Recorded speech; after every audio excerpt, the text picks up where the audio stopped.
seremos frios também, né? E dentro Então, do meu próprio lar também, né? sim. Para familiar com meu pai também, que o André falou, a história também era a mesma. Dentro da própria família. Dentro da própria igreja. Agora, do meu já era o contrário, assim, meu pai já era assim, talvez até pela própria família, tudo, né, pessoal, assim, do lado do norte do PS, então, talvez pela própria raiz, né, da família, ele já era mais assim, ao contrário, minha mãe, por ter vindo lá de fora, né, o avô dela, tudo, e já com conhecimento da palavra de Deus, então, de um lado eu tinha um pai que também era assim, mas do outro lado da Sua mãe que puxava para o outro lado, né?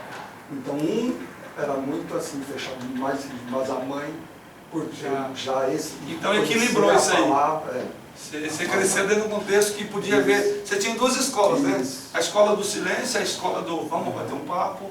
Né? Ok, por fim,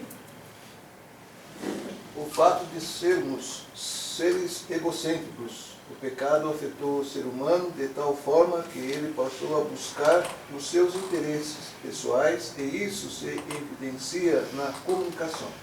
pelo texto de Tiago, capítulo 4, 1 e 2. Veja tanto que isso afeta profundamente. Tiago 4, 1 e 2. E o último ponto aí é o fato de sermos egocêntricos. Até aqui, nós estamos vendo que é algo externo, tá? Influências, família, ambiente, tudo que eu posso ser influenciado e eu sou influenciável mesmo. Agora aqui nós estamos colocando o dedo na ferida maior. Aqui é o eixo do problema. Que esses outros vão contribuir, vão corroborar para piorar ou até melhorar. Mas o eixo está aqui. E veja o que Tiago diz. De onde procedem guerras e contendas que há entre vós? De onde senão dos prazeres que militam na vossa carne? Cobiçais e nada tendes. Matais, invejais e nada podeis obter. Viveis a lutar e a fazer guerras. Nada tendes, porque não pedes. Ok? Ok. Esse texto nós vamos trabalhar lá na frente. Tudo que envolve exegese, que a gente vai ter que estudar profundamente, é que a gente está levantando, depois a gente vai, olha, e a Bíblia? O que é isso? A Bíblia vai trabalhar com esses problemas, sejam eles nas várias áreas, nós estamos só levantando. Então, veja, mas o que Tiago diz é o seguinte, ele fala do homem interior, ele diz o seguinte, olha só a linguagem clara dele, de onde procedem guerras e contendas que há entre vós? De onde tanto falatório, diante de tantas dificuldades de relacionar, de conviver um com o outro, de entender o outro, aí ele diz, de onde? Se não, olha de onde é. Ao sério. Qual local? De prazeres que militam na vossa carne, dentro de você mesmo. Então o que o Tiago está falando é o seguinte, enquanto há uma batalha exterior sendo travada, o seu interior você está armado já de unhas e dentes, porque dentro do seu coração você já tem essa disposição. Eles que procedem de guerras que entre nós. No verso de número 2, ele não mudou a tônica, ele não mudou a ênfase. A palavra aí é qual? Cobiçais. A cobiça onde é que ela é colocada? Ela começa onde? Coração. O desejo de ter aquilo que é do outro. E ele diz, você cobiça e você não tem. Ele fala de matar, inclusive. Ele fala de inveja. Tudo isso são frutos de um coração. E aí ele conclui dizendo, viveis a lutar e a fazer guerras. Nada tendes porque não pedis, etc. Esse texto é muito rico sobre a origem dos males. De onde procedem, esse é o ponto, né? Guerras e contendas que há entre vós. Guerras aqui são todas. Há um livro de David Paulson, outro nome que pode comprar qualquer livro dele, chamado David Paulson. Paulson. Pode comprar. Um dos livros excelentes dele é Guerra de Palavras. Muito bom o livro, é coisa estupenda. Por que que ele... E ele vai trabalhar esse texto. Por que que a gente vive guerreando? Aí ele vai falar dos ídolos do coração. Ele fala lá que o nosso coração, ele não se alegra enquanto ele não ajoelhar para ele mesmo. O ídolo de mim sou eu mesmo. E quando você interfere na minha oração, você quebrou meu culto. E se você quebrou meu culto, eu sou capaz de te matar. Porque eu não posso deixar de ser adorado e glorificado. E ele então fala lá de guerras de palavras. E ele fala que as guerras de palavras começou no Éden. Quando Deus disse uma palavra, Satanás disse outra e Eva ouviu a voz de Satanás. Então ali começou a grande rebelião.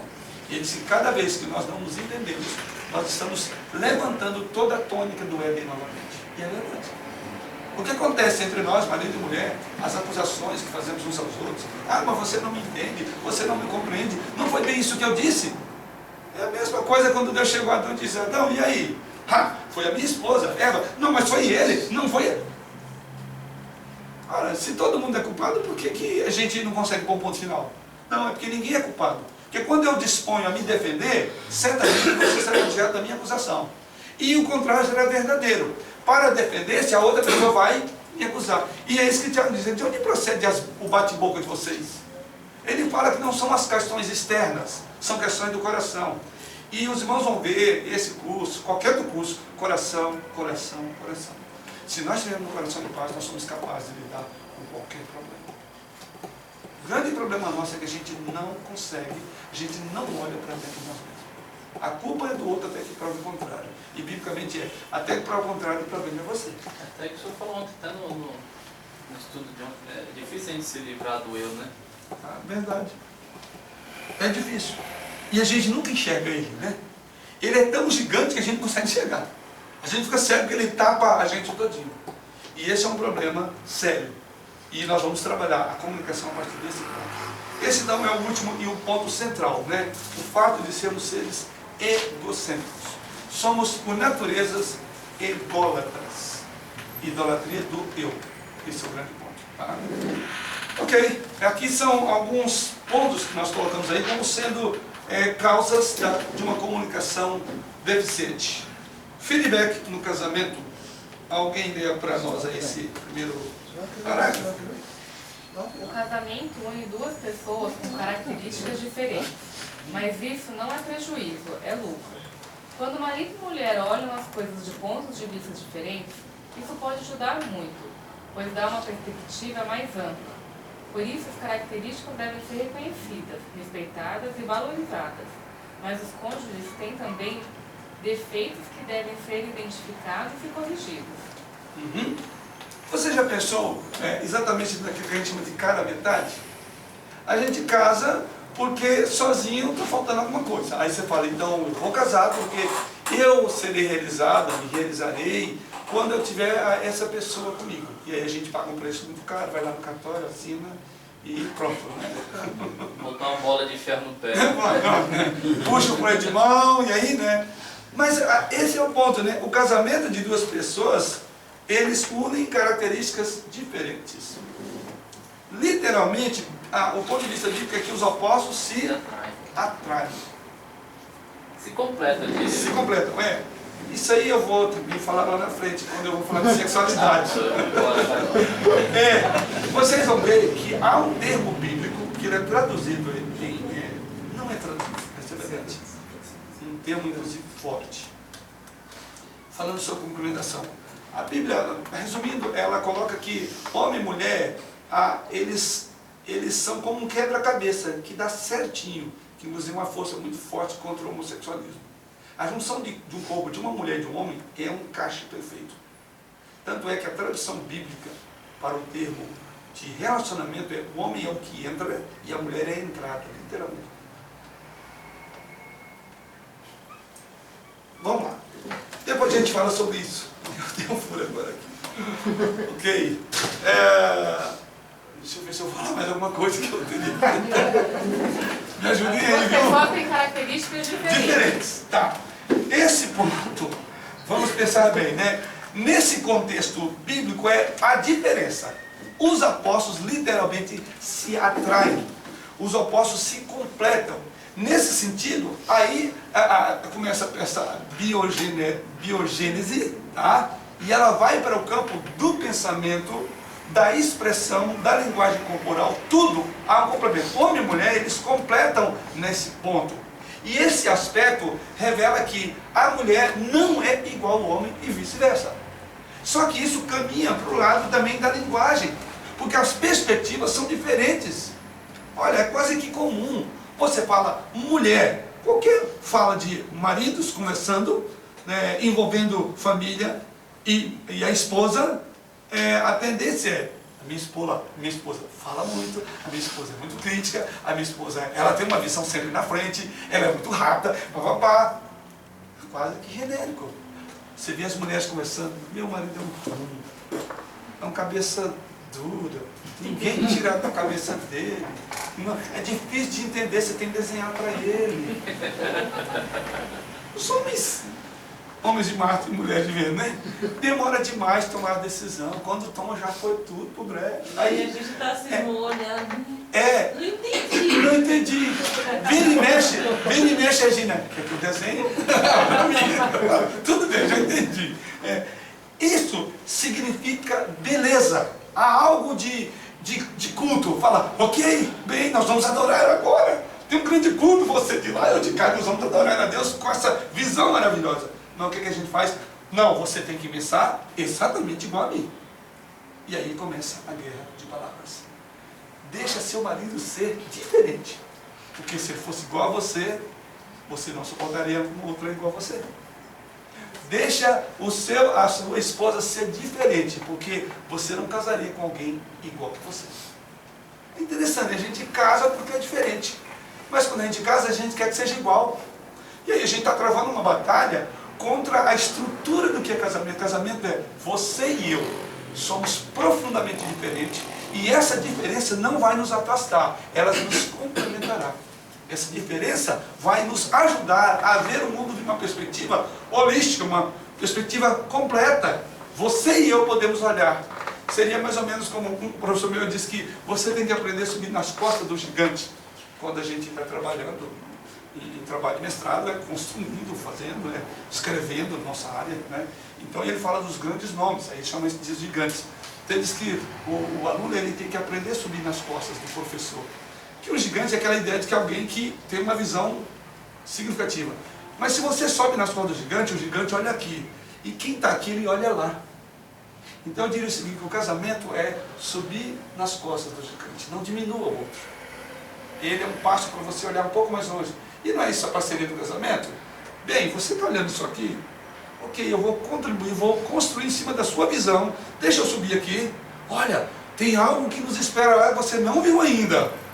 E você daqui vai falar, obrigado, você vai me ajudar, porque eu não tinha olhado dentro dessa perspectiva. Então a sua visão está contribuindo com a minha. Como eu vou colocar isso? Você não vai dizer para quem está aqui, sustentando você, você não sabe nada. E aí é onde a mulher diminui o marido. Aí ele deixa de ser menos do que um homem. E aí você tem um sério problema. Aí é um problema que vai envolver desde uma autoanulação, ou então, tudo bem, então você faça, você acha que é bichona? Então vai pra frente, toca. Até dá com os burrados, como dizia minha mãe, né? Aí vem meio tímido, humilde, porque não deu certo. Não, nós precisamos entender que nós construímos subindo nas costas do gigante. Você não precisa desfazer, trazendo para a linguagem da nossa área lá, né? Você não precisa desconstruir um professor ou um doutor só porque ele pisou numa bola ou ele não pensa igual você nesse campo, mas pega o argumento dele e trabalha para melhorar aquilo que você acha que pode melhorar. É assim que você constrói em cima das costas gigantes. E o problema nosso é que a gente quer ter uma visão melhor diminuindo o outro. Quando na verdade, aliás, o filósofo grego, eu acho que foi Sócrates, ele fala que na verdade, ele conta uma lenda que os homens, os seres humanos, eles eram gigantes. Mas para que eles não quisessem tomar o lugar de Deus, Deus então cortou ele em duas partes. Uma é macho e a outra é fêmea. De maneira que quando esses dois se unem, viram gigantes de novo. É uma lenda, né? Dentro do campo da filosofia. Mas bem figurado, né? Dentro do que você falou agora. Agora a questão é a seguinte, nós trabalhamos nesse tipo de parceria, que é o casamento? Não. Se o outro não pensa igual a mim, eu tenho que desconstruir a ideia dele. Será que a ideia de um marido, mesmo devagarzinho e tudo, é tão ruim assim? Que não consegue olhar o conselho? Será que ele é tão imprestável assim? Tão lento para tomar decisão? Tão demorado? Eu sei que talvez para a mulher é difícil, né? Já vi alguns irmãos... Por isso que junta os dois, pastor. Da velocidade do um puxa, outro segura, aí dá certo. Se soltar, sai correndo, não sabe nem para onde correr. Nesse livro de Crowley, ele vai falar sobre essa questão do silêncio de Adão. Nós temos um problema de DNA nosso, de sermos lentos. Isso é verdade. As mulheres têm um problema de correr rápido, muito rápido. Tem que ter um pouco mais de cautela. Porque nessa correria, às vezes falta pensar, ixi, deu errado. Aí dá a história lá. E não tem estrutura física. E não tem estrutura física para aguentar depois na frente dela. Então, enfim, precisa de completar. Mas para acontecer isso, o que precisa de haver? Humildade. O contrário do que está aqui no tópico E. O problema é que nós vamos esbarrar com dois seres extremamente egocêntricos. Aí a gente vai culpar a família toda. Sua família é do mesmo jeito. Teu pai era assim, por isso você é lentão desse jeito. Tá? É um banana e você é. Você não está ajudando, você não está contribuindo, né? Tua mãe era esse tipo de jabiraca, por isso você está ajudando. Então, começa a briga de família. Aí a gente traz um nível que não é. Ora, mas quando eu me encantei com você, porque você era diferente de mim. Porque você vinha dessa família que hoje eu acho estranho, mas tudo bem. Você está entendendo? Então nós precisamos de aprender a construir em cima dos valores que Deus colocou, porque o casamento é uma arte. É uma escola que a gente aprende. E isso significa que precisa de humildade. Se a gente não for humilde, a gente vai... Lá em casa a gente quer ver isso quando a Marisa fala assim, ela fica sempre observando, né? Aí a gente começa nos tons. Aí ela vira e fala assim, ixi, já vai começar a briguinha de gato e cachorro. Olha, já fala assim, olha só, hein? Aí a gente já... Esse é o drama, né? Ok, vamos prosseguir um pouco mais, né? Diz aí. Por serem duas pessoas diferentes, marido e mulher estão sempre dando e recebendo feedback. Isso. Mas o que é feedback? Feedback é uma palavra da língua inglesa que significa realimentação. Isso. Realimentar. É a ênfase nossa, né? O que nós precisamos hoje? De saber se nós estamos nesse processo do nosso feedback. Deixa eu ilustrar isso talvez de uma outra forma. Aqui na igreja acontece muito isso, né? Um grupo está cantando, né? Vamos pensar lá no conjunto... no quarteto, Brilho Celeste, né? Ou até mesmo um grupo tocando. Ali temos o piano, temos a flauta. No dia da cantada tinha piano, flauta, tinha sax, não, era trompete, né? Tinha flauta, piano, trompete e aquele coisa lá, carrom, né? Então ali nós tínhamos esses instrumentos, né, que auxiliariam o grande coro que foi a cantata, ou pensando nos instrumentos, alguns outros elementos foram usados ali para ampliar o som. O que a gente coloca para ampliar o som? Então, tem o microfone, quando o instrumento não está ligado direto, ou mesmo tem um instrumento que é ligado direto, a guitarra, né, o contrabaixo dele é ligado direto. E ali você consegue ampliar o som de maneira que ele que possa ouvir. E esse som, ao ser ampliado, ele é jogado onde? Não, nas caixas. A voz, né, não amplia quando a gente fala e tal. Tem gente que na igreja que quando fala a orelha já fica com medo de que o microfone seja, que não quer que a fala dele seja ampliada. São pessoas que têm dificuldade de falar em público ou ficam acanhadas, né? Já vi uma irmã que você dá o microfone para ela, aí vem alguém e faz assim, porque ela é uma inimiga de ver o som, né? Fica acanhada e não quer falar no microfone. Isso é cada um, né? Pois bem, mas quando você ouve essas caixas, está ali, né, no contexto, aquela caixa significa que aquela fala que você está usando aqui, ou colocando, ela vai ser ampliada de forma que você ouve. No sistema de som aqui da igreja, vocês vão ver que tem duas caixas, quatro, que jogam som para a igreja, tá? E tem ali, imaginariamente falando, né, uma cortina que isola. Então, se as caixas estão igual o ventilador lá, esse aqui, daqui para lá, quem está aqui, eu estou ouvindo, eu tenho a minha voz, eu sei. Mas quem está aqui, ele não consegue ouvir com a mesma nitidez ou precisão de quem está lá. Então eu preciso de uma realimentação, feedback. Eu preciso de um retorno. Recentemente a igreja comprou 2 retornos. Os irmãos não imaginam o que é você falar sem retorno. Para quem não liga para microfone, tudo, Não, as mulheres sabem o que é isso. Hã? As mulheres sabem o que é isso. O quê? Ah, E como ela sabe, né? Pois bem, é exatamente sobre isso, né? E ali, quando você sabe se a sua voz está saindo grave ou aguda, então você precisa de alguém. Aí o sonoplasta, o que ele faz? Ele está daqui e o sonoplasta ele não dá ideia do que é quem está ali do coral para cá.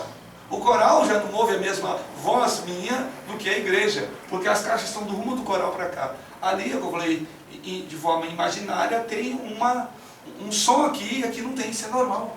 Então por isso que você precisa de 2 retornos. E quem está aqui, como é que ele vai controlar o retorno? É por quem está falando aqui.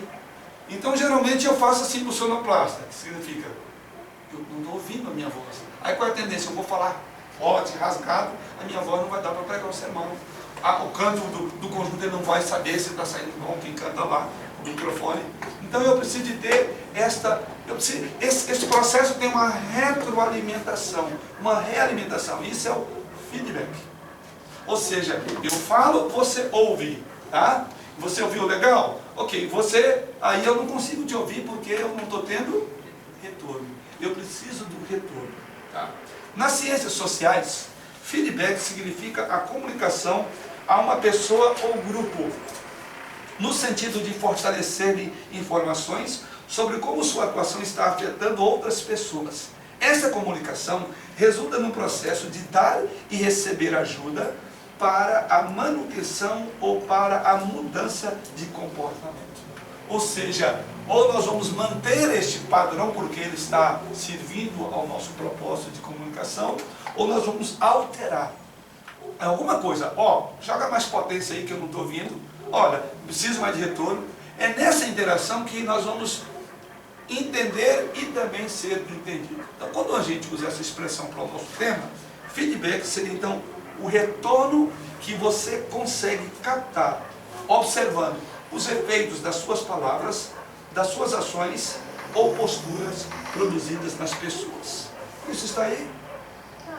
Ok. Porque eu ia pedir para vocês anotar esse ponto, é importante. Então seria retorno que você consegue captar. E você consegue captar esse retorno de que forma? Né?